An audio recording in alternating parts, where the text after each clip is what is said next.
حدیث پاک سنیں گے آپ کی طبیعت بڑی ٹھنڈی ہوگی۔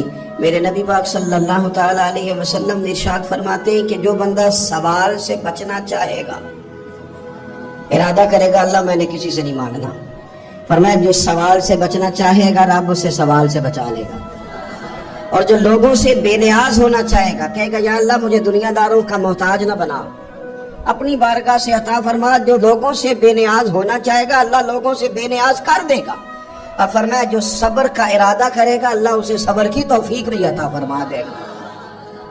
ارادہ تو کرے، پروگرام تو بنائے، توفیق تو اللہ دے گا۔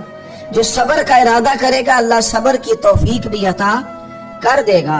اور حضور صلی اللہ تعالی علیہ وسلم فرمانے لگے یاد رکھو کسی بندے کو جو بہترین تحفہ دیا گیا ہے نا، اگر کسی کو کوئی بہترین عطیہ ملا ہے تو پھر اللہ تعالیٰ نے اسے صبر عطا فرمایا ہے۔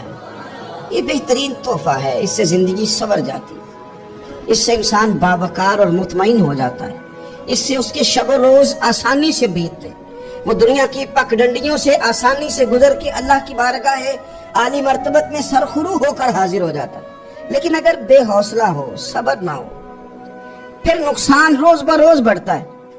اور پھر میرے رسول پاک صلی اللہ تعالی علیہ وسلم ارشاد فرماتے ہیں کہ اصل بات یہ ہے کہ اللہ تعالیٰ نہ کسی بندے کا درجہ بلند کرنے کا ارادہ فرماتا ہے، لیکن اس کے اعمال اس طرح کے نہیں ہوتے کہ اس کا درجہ بلند کیا جائے۔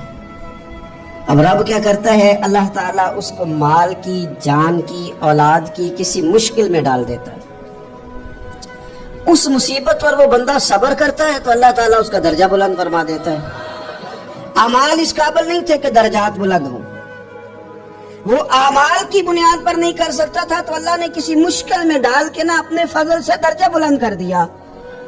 اب جو راہ طریقت کا مسافر تھا، جو سلوک کی منازل طے کر رہا تھا، جو اللہ رسول کے قریب جانے چاہ رہا تھا، اس کے لیے کتنی آسانی ہو گئی کہ مجاہدہ تو زیادہ نہ کر سکا، کثرت سے نفلی صوم و صلات کا بندوبست تو نہ کر سکا، تھوڑا سا صبر کیا، رب نے اپنا اور اپنے محبوب کا قرب عطا فرما دیا۔